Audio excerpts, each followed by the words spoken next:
Trapped by the belief that I'm not good enough, bound by the limitations and the lies that consumed my world, this was me. It wasn't until I took the biggest leap in my life to know and trust the power within. And it was at that moment I made a choice. My past will not define me anymore. Hello, I am Teri Cardula, and I know I am not alone in this. Over the years, I have found that the number one mistake that we make is that we get in the way of our own success story. Yes, I said it. On this show, together we'll tackle limiting beliefs, self sabotage, getting stuck, fear, doubt, overwhelm, and the imposter syndrome. Join us on this journey designed to transport you beyond your limitations to a world where anything is possible. This is Talking with Teri.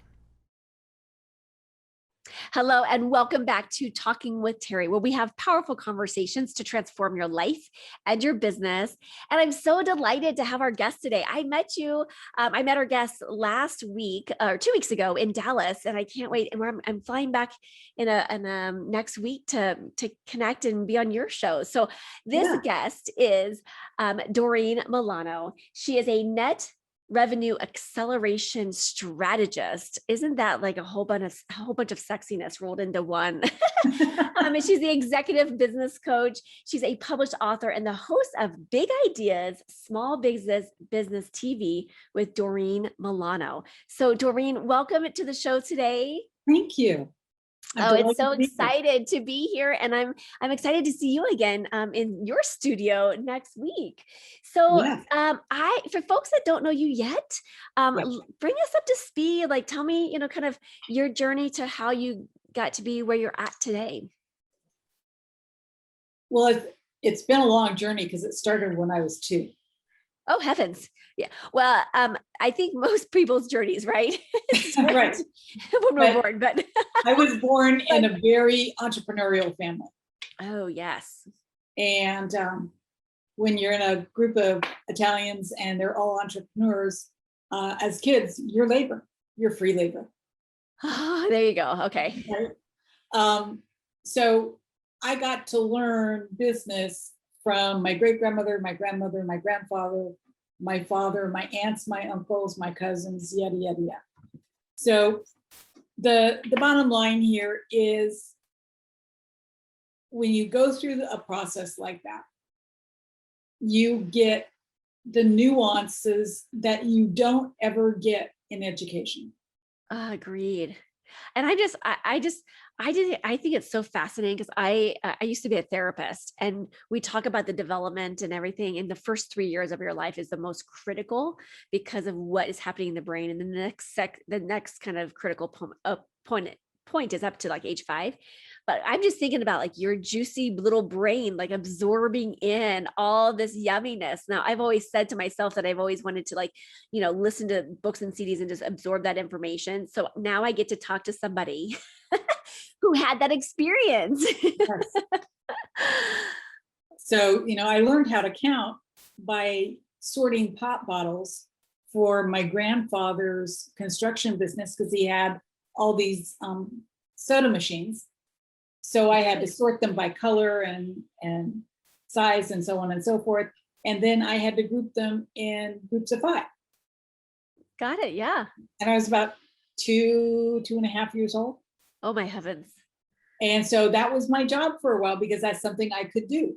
Yeah. So, as you get older, they just added more stuff and more stuff and more stuff.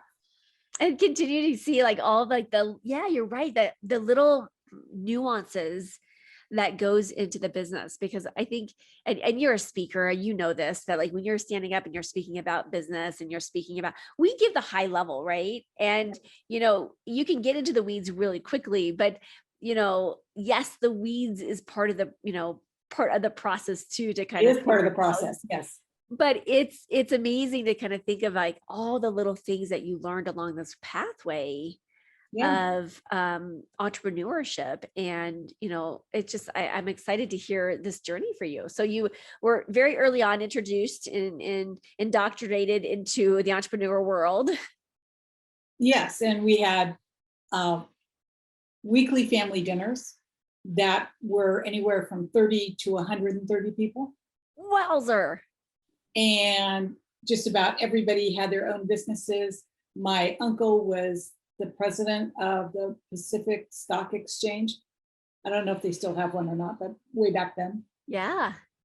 And so there were real estate agents, there were engineers, there were butchers, there were shop owners, there were contractors. My great grandmother had hot houses in Oh, San okay. Francisco, and she specialized in doing custom carnations.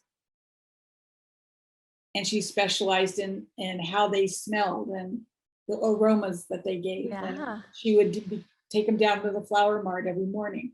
So, I mean, there was all kinds of different businesses. There were all kinds of different things that you got to be exposed to Wonderful. as a kid. So I ended up running 3 corporations when I was about 18, 19 years old. Wow. My father's businesses. And then when he died, divested a few years after that, I went to work in the automotive industry. So I spent my youth in male-dominated industries, did a lot of work on the racing circuits, did a lot of work on within dealerships. And you really have to develop who you are to be able to hold your own and hold your weight. Yeah, especially in a male-dominated industry. Like I'm curious how that experience for such a long time has impacted who you are today.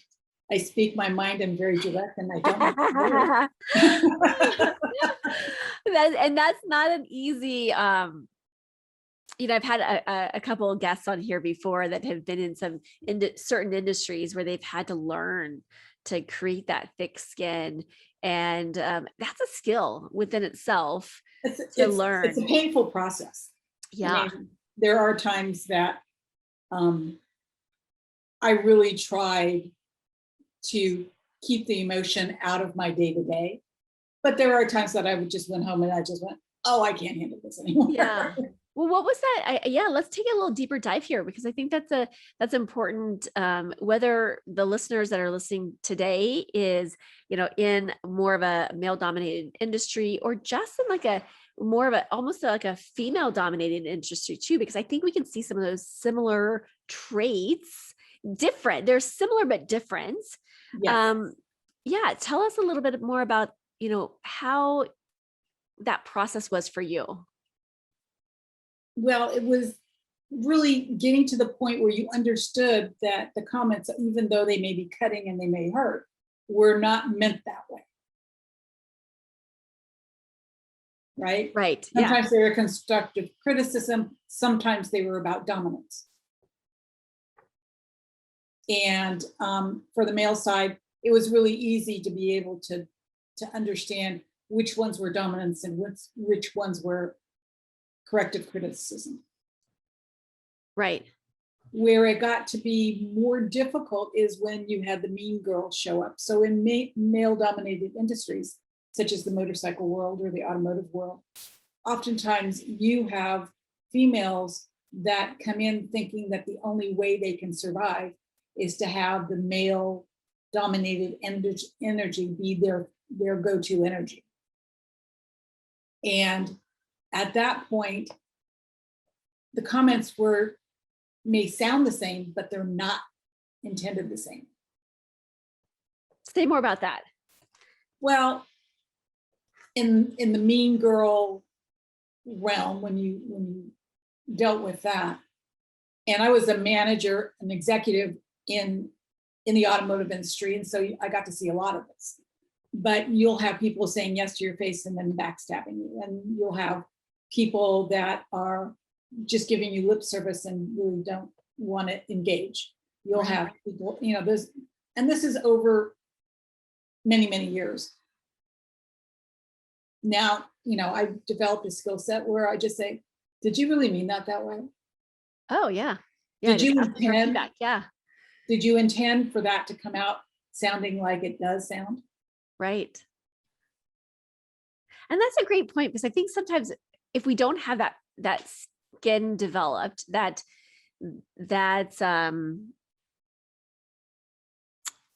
I don't want to say it's that level of vulnerability that we have if we were to stand up and say something, right? Right. So, for you being able to have that wherewithal and develop that over time to say, no, like, let's have a conversation around this, and versus me taking it on, me personalizing it, me then going and creating this fabulous, amazing, incredible, really unbelievable story around what that actually means and looks like, right? Versus Right. just saying, okay, let's just Because we are meaning making machines. As human beings, that's what we do. Yes, right? absolutely.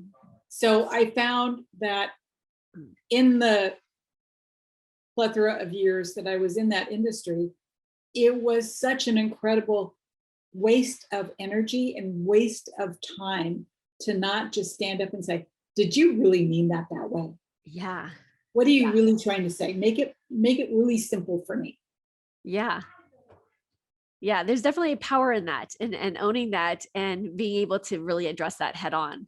And I think that's something every one of us can, sometimes it's not, it is finessing how we say it, because we don't want to get, if they're giving off You this, don't like, want to confront at the same yeah, time. yeah, Right? it's like, how do we say it in a way that's, coming from our greatest and highest good, and, there to serve and be constructive.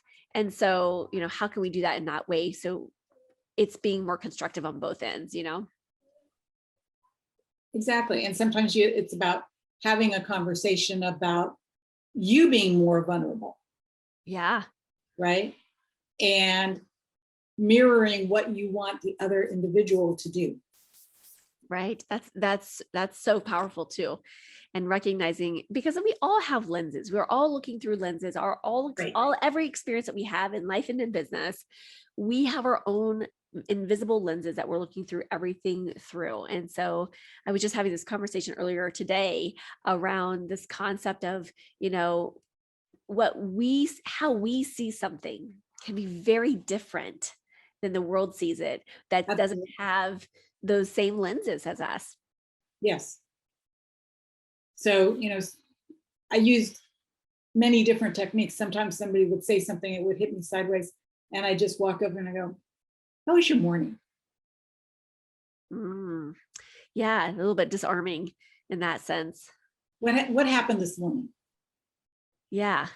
And not taking, I mean, that to me, that tells me that you're not taking it personally, but that's, No. how did you get to that place? Because I'm guessing in the beginning that you might have taken those comments or those, that feedback, or personally. Yeah. Yeah. How did you, because that is, you know, that's not easy to do. And I see a lot, and I've had multiple clients of mine have this conversation where something has happened externally out from them. It could be a client, it could be a referral partner, it could be whatever it was, and something was said, and they didn't have the courage maybe at the time to say something, to confront it.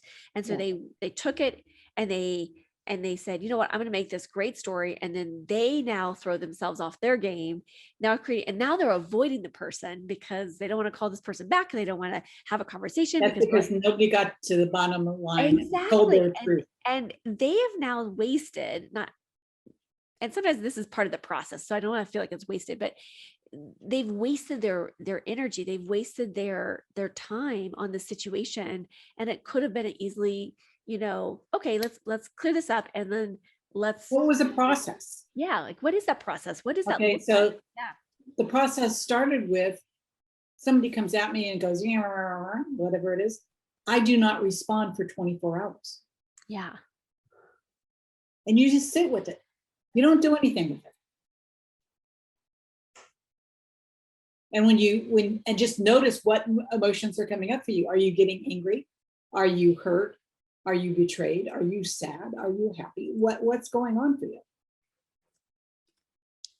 Yeah. And then you show up the next day and you go, can we have a conversation about yesterday? Yeah. Is that okay? I may have just been having a really bad day, but there's something you said that really kind of bothered. Yeah. But you can't do that in the heat of the moment. You have to have the discipline to wait the 24 hours and really internalize what that conversation is for you internally. So you don't have to come from that place in that conversation, right? And as you develop that skill set, then you get to a point where somebody can say something and you can say, hey, did you really mean that? Yeah. How could you say that differently? Because it kind of hit me sideways. Yeah. And I think it just starts with one conversation, start small, start with one and work up that muscle. I think anytime we're learning a new skill, a new way of doing things, it is a skill. It's one way of just continuing to work that muscle. And the best advice I ever received with regards to that process is shut your mouth and wait 24 hours before you respond. Yeah. Yeah. And even when you're having that conversation with them, I have a good friend and he says, he always says we were given 2 ears and 1 mouth. Yeah. And he says, we've got to listen more than we talk, and just giving that space and place for the person to, really, having an understanding of where that person is coming from. And oftentimes it's simply, understanding that piece of it that makes all the difference. I mean, when you're an executive in any kind of business, you've got things coming at you 24/7. I mean, just because you walk out the door at 5 o'clock doesn't mean that the entourage of information, data, phone calls, emails, whatever, stop. Yes. You get on phone, you get home, you get on the phone, you get online, and it continues. Yeah. Right? So taking that 24 hours to really let things settle. Sometimes it's about somebody needed to get your attention and they wanted you to engage. Yeah. And you then just so focused on your minutia that you weren't hearing that request. Yeah. Yeah. Sometimes it's just that they're having a bad day and they're sharing the wealth. Yeah. Yeah. That's one way of looking at it, right? Yeah. Well, this has been fantastic. So I think some great nuggets that, again, whether you're in a male dominated or a female dominated, it comes back to, sometimes, in just life in general, we may be receiving feedback that we don't care for, or, people are coming from, maybe not the greatest and highest good on their end. They might be having that bad day. They might be, who knows where they are coming from.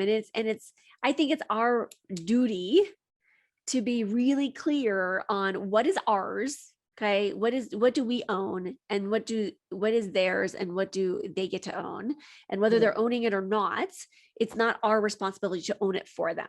Correct. Right. And so when we can be really clear and say, I'm going to show up and I'm going to be my best self today, and whatever that looks like. And this goes back into kind of, looking at, life as we respond to it versus reacting to it.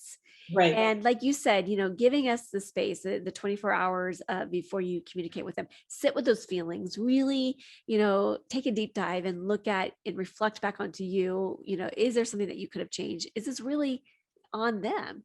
What am I going to own? What are they going to own? And then, then going back to them and having this conversation from a place of, I'm going to say love. I don't know that they really say that in the business world, but, coming from a place of respect and of love and respect, and just, hey, you're a human. I'm a human. Let's come together and let's have a conversation around this so that this doesn't have to continue to fester and build and grow and become like this cancerous, thing where it's eating up my life and eating up. And that's where a lot of lawsuits happen. Yes. Yeah. To be honest. Yeah. I've been privy to some really bizarre lawsuits when,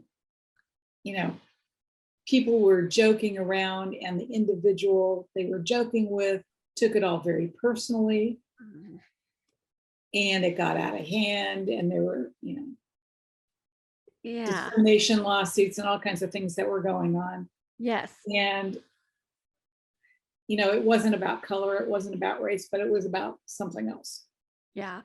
And nobody had the guts to start telling the truth. Yeah. And that's something definitely we want to prevent that, that, Yes. and be in the place that doesn't have to go down that path, right? That's like the ultimate, And my truth is not the same as your truth, yeah. right? So can we agree on that Yeah. to start with? Agreed. And Agreed. then let's give you ample opportunity to tell your truth. I have ample opportunity to tell my truth. And then we can see what happens when we meet in the middle. Yeah. Is that a possibility? Yeah.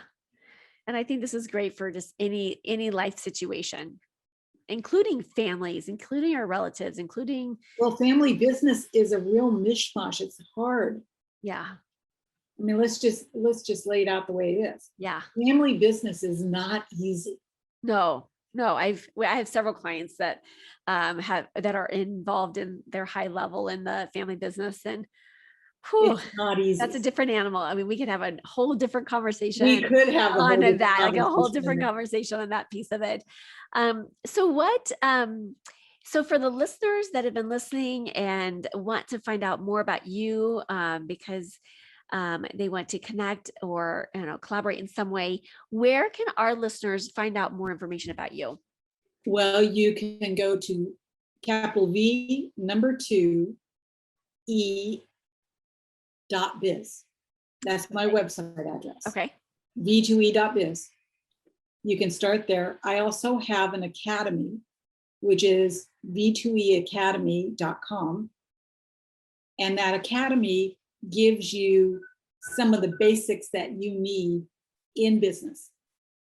Perfect. So creating that foundation. It's coaching that any business can afford. Awesome. I love it. I'm happy to do that. Awesome. Thank you so much. So I will drop all that information down in the show notes. So don't you worry. Her information will be there. And thank you, Doreen, for being here today. And I look forward to connecting next week. Thank you. It's been really fun. Awesome. Thank you. I am so grateful that you joined me for this episode. If you've enjoyed this, then there's just one thing that I would like you to do. Click to subscribe and leave me a rating and review. As my way to thank you, let's connect for a free consultation. Just reach out to me at talkingwithteri, that's TERI.com, to book your time.